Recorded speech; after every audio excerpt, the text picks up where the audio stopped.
1941. gada 9. tamūzā pēc ebreju kalendāra sākās Latvijas ebreju katastrofa. No vairāk nekā 93 tūkstošiem Latvijas ebreju tika nogalināti 70 tūkstoši bērnu, sieviešu, vīriešu un sirmgalvju. Vēl 25 tūkstoši ebreju tika ievesti no Rietuma Eiropas un iznīcināti uz šīs zemes. Katru gadu mēs atzīmējam šo piemiņas datumu. Šodien piemiņas pasākums dzīvo gājiens nu jau ir kļuvis par tradīciju. Cienījamie klātesošie, ar šo gājienu mēs godinām visu Rīgas un Latvijas ebreju, kā arī visu pasaules ebreju piemiņu, kuri gāja bojā holokaustā. Šis gājiens ir mūsu atbilde ļaunumam. Labais uzvarēja ļaunumu. 9 тамуза 1941 года по еврейскому календарю началась катастрофа латвийского еврейства. Из более чем 93 тысяч евреев Латвии погибло 70 тысяч детей, женщин, мужчин и стариков. Еще 25 тысяч евреев были завезены из Западной Европы и уничтожены на этой земле. Каждый год мы отмечаем эту памятную дату.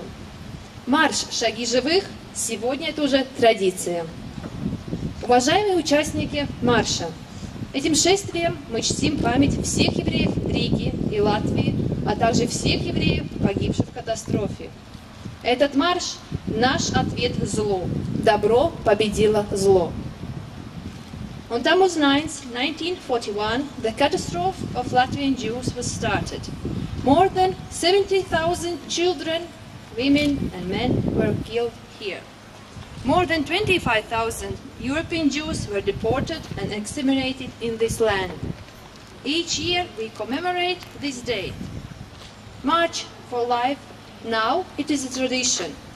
Dear participants, by this march we commemorate all Jews of Riga and Latvia and all those killed in the Holocaust.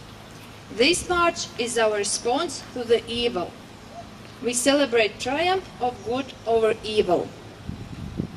Aicinu kantoru Baruhu Čauskinu, Osnabrikas ebreju kopienu Vācija, nolasīt piemiņas lūgšanu Kadiš un aizdegt piemiņas uguni.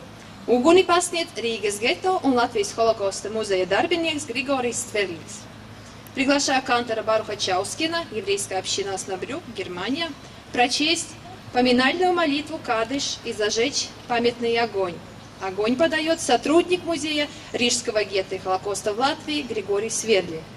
And now I am inviting Cantor Baruch Chauskin, Osnabrück Jewish Community, Germany, to say a memorial prayer, Kaddish, and burn a memorial candle. Gregory Svedlik, the representative of Riga Ghetto and Latvian Holocaust Museum, lights the fire.